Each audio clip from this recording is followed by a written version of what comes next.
Bismillahirrahmanirrahim. Assalamualaikum warahmatullahi wabarakatuh.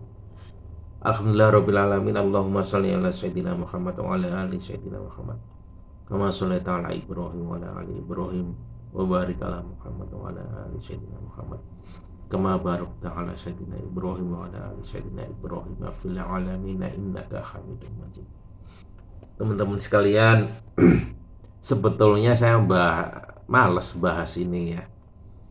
Tapi ada tadi guyonan sama temen-temen di kantor gitu kan. Ditanya bagaimana nih Tat, katanya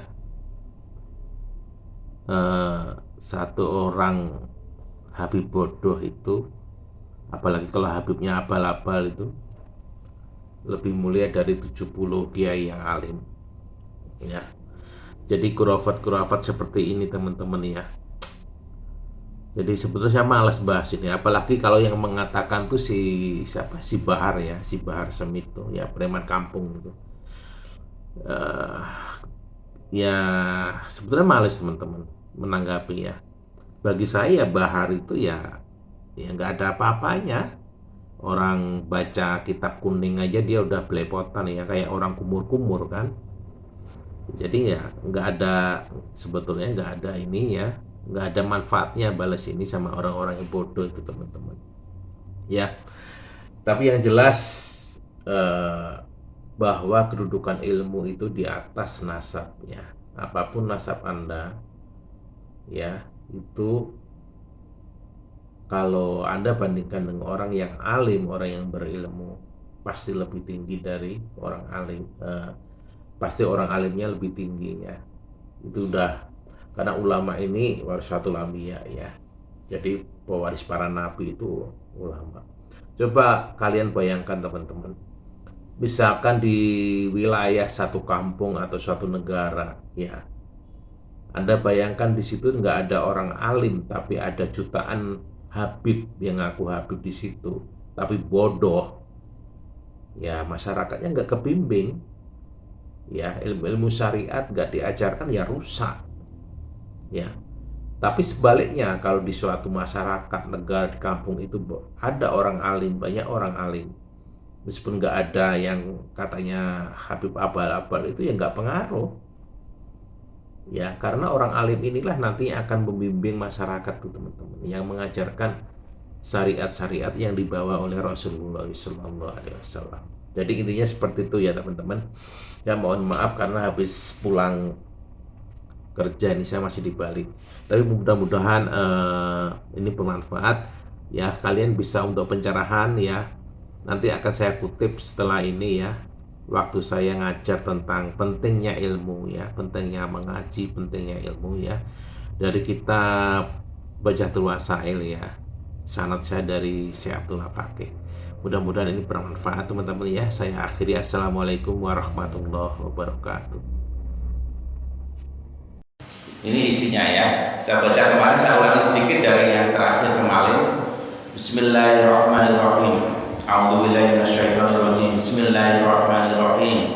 Qala Rasulullah sallallahu alaihi wasallam, "Thalabul ilmi fardhatun ala kulli muslimin."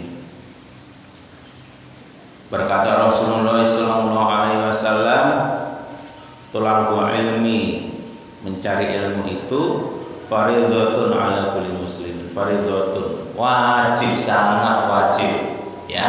Kemarin kita sudah terangkan bahwa fardhatun ini dalam ilmu balaghah atau ilmu nahwu namanya ziyadah makna, tambahan makna ya.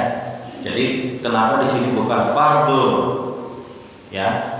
Fardhatun sebenarnya bisa fardu kan. Nah, ini namanya kalau dalam ilmu nahwu atau balaghah namanya ziyadah makna, itu tambahan makna. Jadi sangat wajib ya. Kalau dalam bahasa Inggris sudah saya sebutkan itu namanya superlatif ya. Nah, ilmu ma kulifal abdul aqlu balik ayyamala bihi. Maksudnya ilmu yang setiap orang hamba yang sudah akil balik yang dibebankan atasnya atas orang tersebut. Jadi menuntut ilmu itu wajib untuk orang yang akil balik, yang baginya sudah ditentukan kewajiban untuk melaksanakan. Salah satu contoh, puasa saum Ramadan wajib nggak Pak? Wajib. Lah, kita harus mencari ilmu tentang puasa Ramadan ini. Nah, sekarang begini, saya refresh sedikit. Di sini nanti sebetulnya ada di kitab tapi ada akhir di kitab ini. Coba syarat rukunnya puasa apa Pak? Ada yang tahu nggak? Kita refresh sedikit, ya ilmu fikihnya. Syarat rukunnya puasa. Syarat rukun puasa. Kita kan sedang puasa nih. Kan harus mencari ilmu puasanya. Kita harus tahu syarat dan rukun puasa. Apa syarat puasa apa? Pertama, muslim, ya kan? Muslim. Bagi orang non muslim nggak wajib tuh puasa. Pertama harus muslim. Yang kedua, akil balik, ya kan? Kalau orang belum akil balik, anak kita tidak wajib tapi harus kita ajarkan. Yang ketiga, apa? Berakal, ya kan? Berakal. Ini harus tahu loh Pak. Bapak kan puasa sekarang, ya? Berakal. Terus orang yang nggak berakal, orang gila nggak wajib puasa dan tidak dibebankan atasnya puasa. Berakal. Terus kuat, ya kan? Orang yang sakit, ibu menyusui, ibu hamil boleh nggak puasa. Ya, orang yang sudah sepuh, maaf, orang bapak mungkin kita punya orang tua, punya kakek yang sepuh, nggak kuat puasa, nggak apa-apa. Nah, nanti ada hukum selanjutnya di kitab ini ada bagaimana hukumnya untuk orang yang tua yang nggak mampu membayar fidyah dan sebagainya, ya kan? Bagaimana hukumnya kalau ibu hamil menyusui? Ya, mungkin dulu udah diterangkan ya oleh guru-guru kita. Jadi seperti itu. Kita harus mendalami yang lebih dalam. Ya. Kemudian selanjutnya apa? Mengetahui awal Ramadan. Itu Pak syarat harus diketahui. Karena sekarang ini kita sedang puasa, ya kan? Kemudian rukun puasa apa? Rukun puasa apa? Satu, niat. Kedua, meninggalkan hal-hal yang membatalkan puasa dari terbit fajar sampai maghrib, ya kan? Niat. Apa harus tahu? Puasa Ramadan itu Pak nggak bisa niatnya setelah fajar, ada hadisnya. Kecuali orang yang ketiduran. Tapi itu pun nggak boleh kata Imam Nawawi. Makanya kalau di bulan Ramadan, kenapa kita habis tarawih harus berniat? Siapa tahu bapak ketiduran bangun-bangun udah sholat subuh, bener ada, ya kan? Makanya kalau nggak sempat tarawih, kalau kita di rumah, misalnya pulang kerja, ya itu sebelum tidur berniat besok akan puasa Ramadan. Sebenarnya nanti diterangkan di sini kitab ini ya kecuali puasa sunnah. Puasa sunnah kalau kita misalkan menjelang siang belum makan, niatin boleh. Tapi untuk puasa wajib di bulan Ramadan harus niatin sebelum fajar, sebelum imsak. Itu yang harus kita ketahui, Pak. Lah itu wajib menurut ilmu seperti itu. Kemudian hal yang membatalkan puasa ada Bapak tahu? Yang 8 itu. Ya kitab ini disebutkan 8, ada yang 15. Harus tahu yang membatalkan puasa. Apa yang membatalkan puasa? Tahu?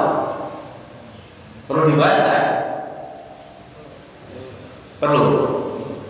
Oke, satu di sini ada sebetulnya. Apa yang membatalkan puasa? Kalau dalam fikihnya pertama jauh ya, memasukkan sesuatu ke mulut, hidung, kuping, itu harus tahu. Mulut, pangkal mulut, tenggorokan, pangkal mulut. Artinya kalau kita berkumur nggak batal, sholat berkumur nggak batal. Tapi kalau kumurnya pakai sirup ya batal. Ya, semua nggak batal, asal nggak masuk di pangkal nih Pak. Hidung juga kalau nggak yakin bahwa nanti keserapnya pada waktu wudhu nanti keserap, karena ini hidungnya ada pangkalnya di sini. Jadi kalau sampai masuk kita batal. Bersihin kuping juga begitu. Dia ada pangkalnya di sini. Jadi kalau masuk batal. Jadi itu yang harus diketahui. Kemudian apa? Masuknya sesuatu di dua lubang yang bawah itu. Ya, baik laki atau perempuan ada. Ya, makanya kateter segala macam itu membatalkan puasa. Ya, terus obat panas yang dimasukkan, maaf ya, di dalam dubur itu membatalkan puasa. Nah, yang kontemporer sekarang apa? Meskipun nggak dua lubang, tapi kalau di sini di nadi, kalau obat ada khilafiyah. Nah, kalau obat, ya kan? Tapi kalau infus yang berupa makanan nggak boleh, batal puasa meskipun dimasukkannya bukan di dalam mulut, di dalam nadi di tangan, itu batal. Nah seperti itu yang harus kita pelajari. Di sini ada. Kemudian apa? Mutah dengan sengaja, dikorok-korok sampai mutah, ya kan? Kemudian apa? Berhubungan badan suami istri, ya itu harus tahu kita berhubungan badan itu nanti hukumnya apa, membayarnya seperti apa harus tahu, dibahas dalam kitab ini. Kemudian keluar air mani, ya kan? Air mani bagi laki-laki, kalau perempuan ada air mani, kalau laki-laki maaf ya, di dalam ilmu fikih kan dipelajari secara lengkap tuh.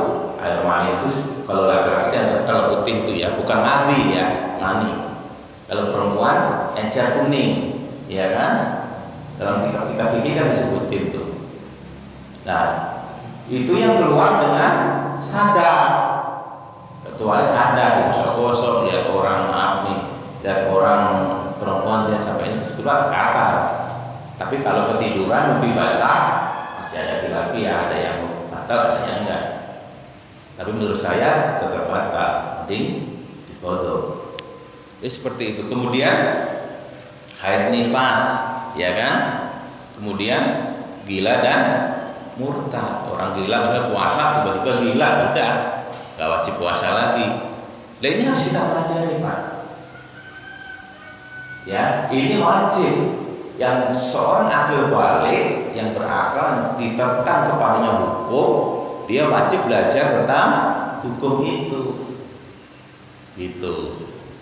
Kemudian iktikaf bukan wajib, tapi Bapak harus tahu syarat rukun iktikaf. Nanti kan sebentar lagi nih, ya kan, sebelum terakhir. Syarat rukun iktikaf itu harus tahu. Di sini disebutkan juga. Ini ada di sini. Ini saya baca sedikit. Apa syarat iktikaf apa? Islam, berakal, bersih, ya kan? Rukunnya apa?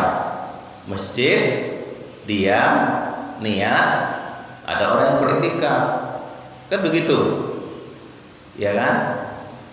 Masjid, diam seperti apa?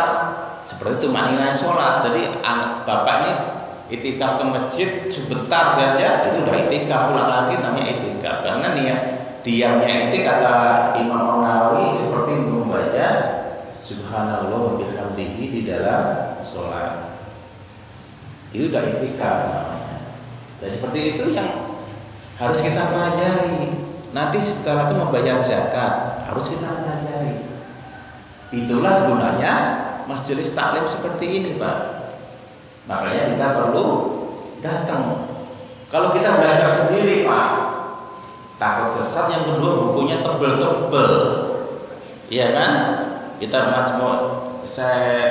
Imam Syafi'i 21 jilid. Kalau dijejer semeter lebih, Pak. Bapak 10 tahun juga nggak belajar nggak akan paham, ya kan? Tapi kalau kita punya guru, udah disaring kan sama guru kita, dikasihkan yang penting-penting, dikasihkan yang sesuai dengan kebutuhan kita, dan kita akan dibimbing. Jadi seperti itu Pak. Makanya perlu majelis taklim seperti ini. Semoga kita bisa istiqomah. Amin ya robbal alamin. Waqala sallallahu alaihi wasallam, berkata Rasulullah sallallahu alaihi wasallam, man salaka tariqan yaltamisu fihi ilma sahalallahu lahu tariqan ilal jannah.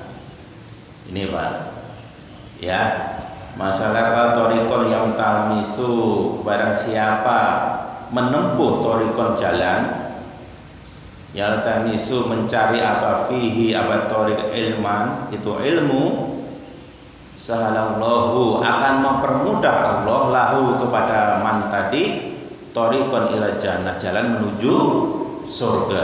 Ini hadis lagi Pak.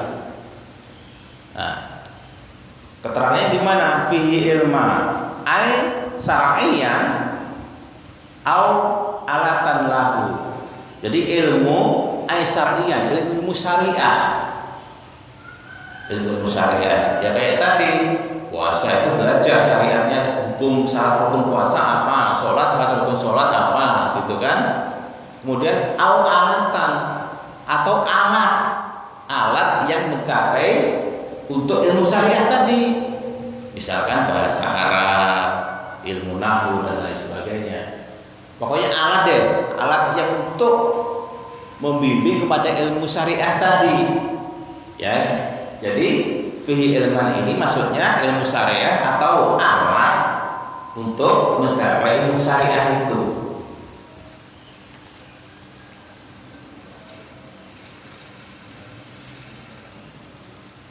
Kemudian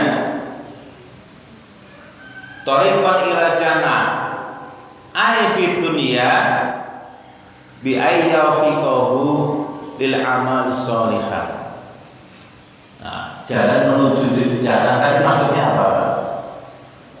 Fit dunya ai fit dunya, maksudnya di dunia ini bi ayyafiqahu, diberikan taufik, man tadi yang menempuh jalan tadi, lil amali sholihah, menjalankan amal-amal soleh. Jadi kita ini Pak, sebetulnya sekarang ini sudah jannahnya dunia. Surga dunia itu begini nih Pak. Surga dunia itu Allah memberikan taufik kepada kita untuk melakukan amal soleh. Itu surga dunia Pak. Sebetulnya surga itu menurut Imam Nawawi ada surga dunia. Surga dunia itu apa? Kalau kita diberikan taufik oleh Allah untuk melakukan amal-amal soleh, ini sudah surga Pak. Ini surga dunia nih kita ini. Ini sekarang sedang berada di surga dunia. Mudah-mudahan kita selalu istiqomah untuk mendapatkan surga dunia ini. Ya, meskipun berat, ngantuk, tapi nggak apa-apa. Ya, sedikit-sedikit, ya, sedikit-sedikit kita terus dawakan terus, mungkin nanti berapa tahun lagi kita sudah ilmu kita meningkat, tawakal kita meningkat, ya, seperti itu. Mencari ilmu itu nggak boleh instan, nggak boleh instan, harus didawakan terus. Kayak kita dulu kalau mengaji kan begitu, ya. Di pondok itu kan lama itu Pak, tapi nanti insya Allah ada hasilnya.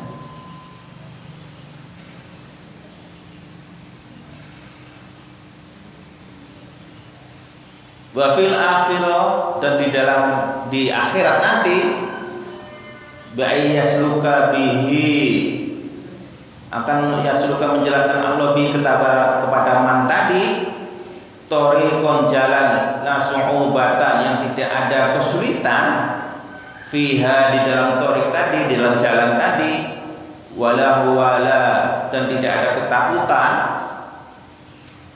illa ayat khulu jannah, saliman, sampai masuk surga dengan selamat.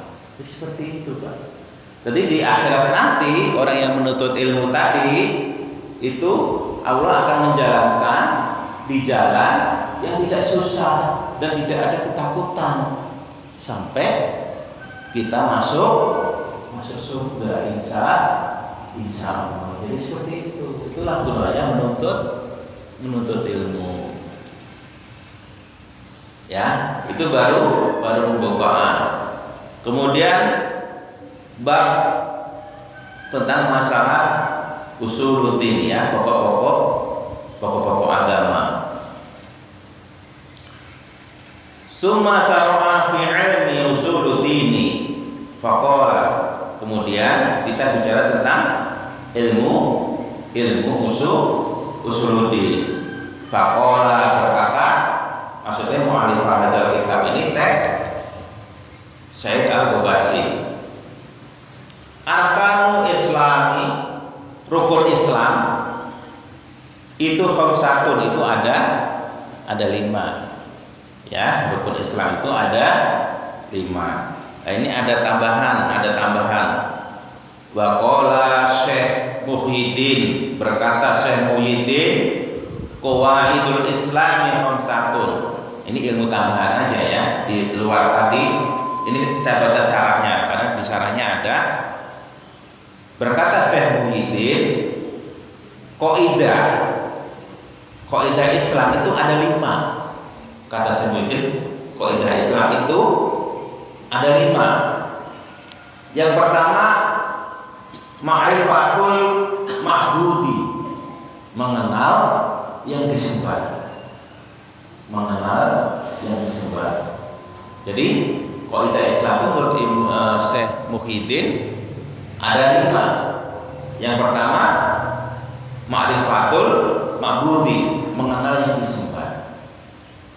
Ya, makanya kita harus sering bertafakur, memikirkan alam ini, karena kita akan mencapai, kalau kita memberikan alam ini diri kita akan mencapai kebesaran Allah, kita akan mencari ma'rifat.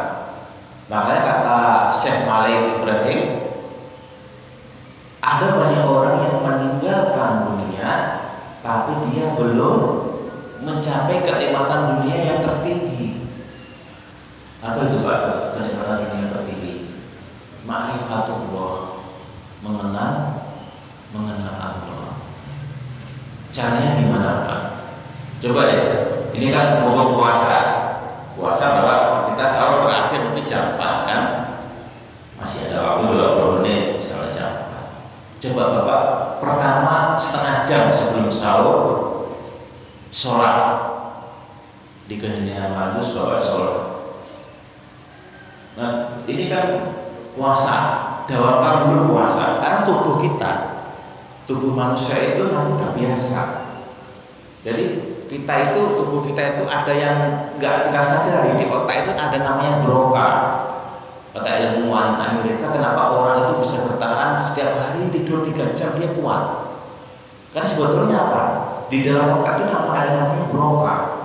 Nah, itulah yang mengatur keseimbangan tubuh. Jadi kalau kita tidur 3 jam, Pak, mungkin seminggu 2 minggu susah, tapi nanti lama-lama itu biasa, kuat tubuh, mengatur. Jadi broca kita, saraf kita yang di otak itu mengatur sendiri. Demikian juga coba Bapak sebulan ini sebelum Bapak